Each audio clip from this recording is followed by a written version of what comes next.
요한일서 함께 읽기 6번째 만남입니다. 오늘은 요한일서 2장 12절부터 14절까지의 말씀을 통해 함께 말씀 안에서 사귐을 나누고자 합니다. 12절에 이렇게 시작합니다. 자녀 여러분, 내가 여러분에게 이 글을 씁니다. 우리가 오늘 13, 14절을 함께 나눌 텐데요. 이제 계속해서 이러한 형태로서 오늘 본문은 나타납니다. 그래서 먼저 자녀 여러분, 내가 여러분의 이 글을 씁니다. 그 다음에 부모 여러분, 그리고 마지막에 젊은이, 이러한 형태가 나옵니다. 그리고 이것이 다시 반복이 됩니다. 14절에 아이인데 어린이, 그리고 또 부모, 또한 다시 가면 젊은이, 이제 이렇게 세 대상을 향하여서 계속 반복되는 식의 형식으로 이야기를 합니다. 자, 이러한 반복에 대해서 이제 학자들이 연구를 했겠죠. 왜 이런 식으로 이야기를 하는 건가? 정말 그냥 어떤 자녀들에게만 얘기하는 건가? 부모들에게 얘기하나? 젊은 사람들에게, 이 편지를 받는 그런 사람들에게 전하고자 하는 그런 바가 있느냐?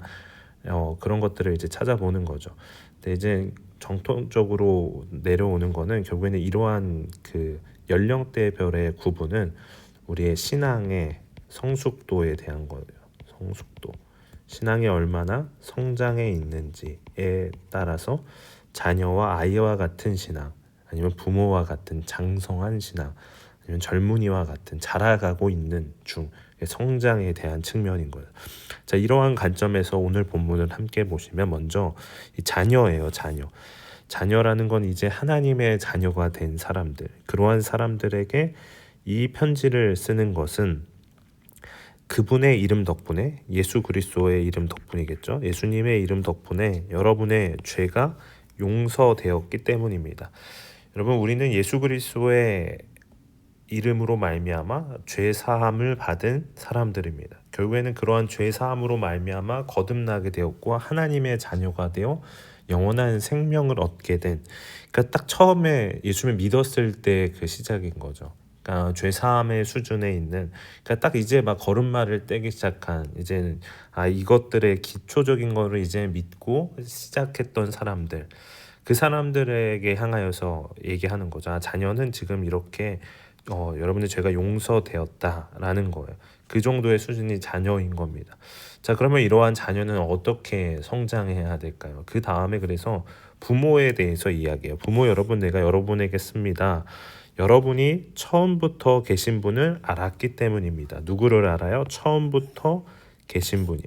처음부터 계신 분은 누구일까요? 우리가 1장을 통해서 살펴봤던 것처럼 1장에 어떻게 말씀했죠? 처음부터 있었던 것, 그것은 무엇이냐면 생명의 말씀인 거죠. 결국에는 처음부터 계신 분은 누구일까요? 예수 그리스도를 이야기하는 거죠. 예수 그리스도를 이 사람은 알았다는 거예요. 성장하면 결국에는 장성한 분량에 이르면 무엇을 아느냐? 예수님을 알았다는 거죠. 여기서 알았다는 거는 그냥 단순히 그러한 지식이 있다라는 것만을 이야기하지 않아요. 자, 여러분, 그 1장에서 이제 처음부터 있었던 그것, 생명의 말씀에 관하여서 이야기하면서 이거를 쓰는 이유에 대해서 뭐라고 얘기했죠? 1장 3절에서 결국에는 사귐을 갖기 위해서인 거예요. 결국에는 이 생명의 말씀이신 예수 그리스도를 전하는 건 그분으로 말미암아 그분과의 사귐을 갖는 거죠. 결국엔 그분을, 처음부터 계신 분을 알았다는 것은 이러한 사귐을 갖고 있다라는 거예요. 그렇기 때문에 그분을 아는 거죠. 또한 2장의 관점에서, 우리가 지금 2장의 말씀을 계속 보고 있는데 2장에서도 1절에 이것을 쓰는 것은 무엇이에요? 죄를 짓지 않는 거죠. 그러니까 이 사귐을 통해서 죄를 짓지 않아요. 그리고 우리가 지난 만남을 통해서 함께 나눴던 건 뭐예요? 결국에는 말씀을 지키는 거죠. 말씀을 지키는 거예요. 근데 그것은 무엇입니까? 이 사랑을 행하는 거죠. 결국에는 이 사귐을 통해서 이렇게 죄도 짓지 않고 말씀을 지키며 그냥 내가 하나님을 안다고 말하는 것이 아니라 정말로 그 안에 하나님의 사랑이 완성되어져서 하나님 안에 거하고 하나님이 그 안에 거하시는 삶, 그래서 어둠이 아닌 빛 가운데 걸어가는 그러한 단계까지, 그래서 처음부터 계신 분을 알고 그분과의 친밀한 사귐 안에 거하는 게 결국에는 우리가 나아가야 할 이 부모와 같은 신앙의 모습이라는 거죠. 우리가 죄사함을 받았다면, 거듭났다면, 영원한 생명을 얻게 되었다면 하나님의 자녀된 우리는 그러한 목적지를 향하여 이 수준에까지 나아가야 한다라는 거죠. 자, 그러면은 그러한 수준에까지 나아가는 데 있어서 그냥 한 번에 무엇인가 되는 게 아닌 거죠. 그래서 이야기하는 게 젊은이들입니다. 결국에는 우리 대부분은 다 이러한 젊은이의 과정을 지나가는 거죠. 그들에게는 이것을 씁니다. 뭐냐면 여러분이 악한 자를 이겼다는 거예요. 여기서 지금 계속 알았다, 죄삼을 받았다, 이겼다 이런 건 다 완성형이거든요. 완료형이에요. 완료형. 완성되었다는 거죠.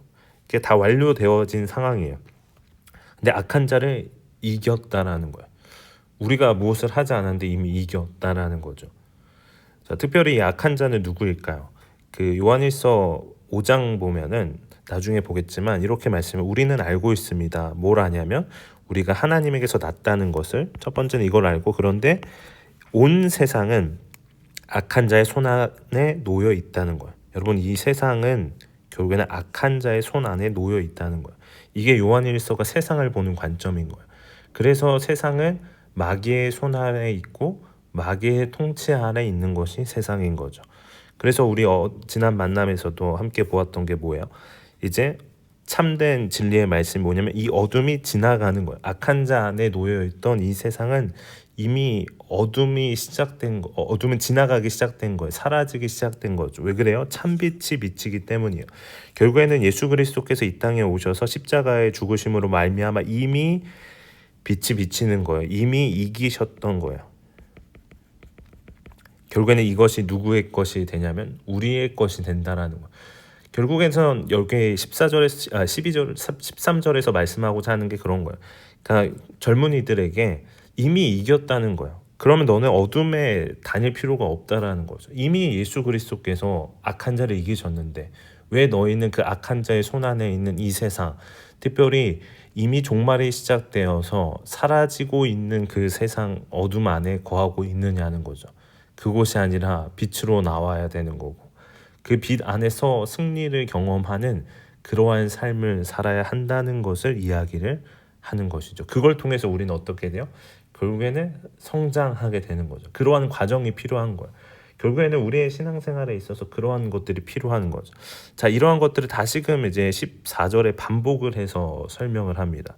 자, 어떻게 보면 12절과 13절은 결국에는 어떠한 의도 안에서 너에게 이런 것을 쓰는 것은 너에게 이러한 것들이 이미 주어졌다는 걸 알려주는 거예요.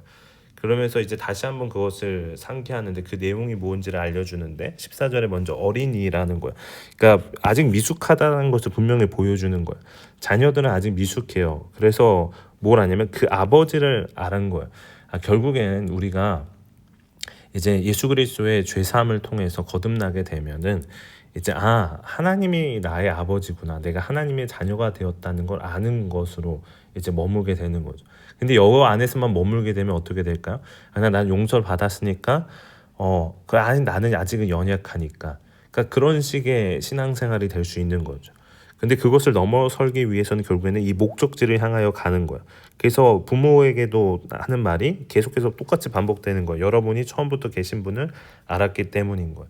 그러니까 결국에는 우리는 그냥 죄사함을 받은 거에서 그치는 것이 아니라 성장을 해야 되는 거죠. 영적인 성장. 그래서 친밀한 사귐으로까지 나아갈 수 있는, 계속 주님을 알고 승리하는 삶을 살아갈 수 있는 것이 우리가 도달해야 될 목표인 거예요. 근데 이것을 위해서 다시 한번 얘기를 하는 거예요. 14절에 다시 젊은이 여러분, 내가 여러분에게 썼습니다. 여러분이 힘이 찹니다. 힘이 있다는 거예요. 여러분 우리에게는 힘이 사실 있을까요? 이 세상을 이길 수 있는 힘? 우리 가운데 없는 거죠. 그런데 우리에게 힘이 있어요. 왜 그러냐면 하나님의 말씀이 우리 안에 머물고 있기 때문인 거예요. 그러니까 결국에는 이 두 가지가 함께 가는데 우리는 이 세상을 이길 수 있는 힘이 없고 사실은 그러한 능력이 없지만 그렇게 할 수 있는 거는 예수님이 이미 이기셨고 그 말씀이 우리 가운데 거할 때 머물러 있을 때 그것이 더 가능하다라는 거예요. 자, 우리 지난 만남의 말씀을 다시 한번 생각해 보는 게 그래서 필요한 거예요. 여러분 우리가 하나님의 말씀을 통해서 지키는 것을 통해서 특별히 그 사랑하는 그것을 통해서 우리는 이 세상을 이길 수 있는 거예요. 왜냐하면 예수 그리스도께서 그 사랑 때문에 이 땅에 오셨고 이 세상 가운데 빛을 비추셨기 때문에 그래서 말씀하잖아요. 예수님이 하셨던 것처럼 우리도 하는 거예요. 결국에는 예수님에게 힘이 있잖아요. 그러니까 그분의 능력이 우리의 것이 되도록 하는 것, 그것은 뭐냐면 하나님의 말씀이 우리 안에 머물러 있고 그리고 우리가 그 말씀에 따라 지켜 행하는 삶, 그건 뭐라고요? 사랑하는 거예요.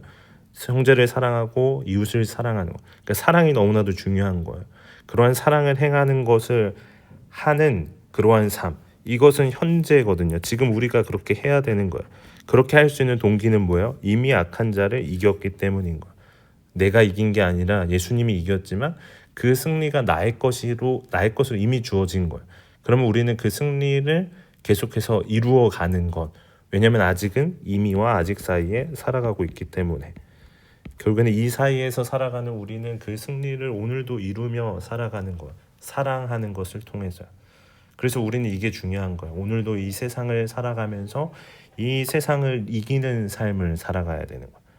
어둠 가운데 있는 이 세상을 이길 수 있는, 그것은 다른 게 아니라 사랑이라는 거죠.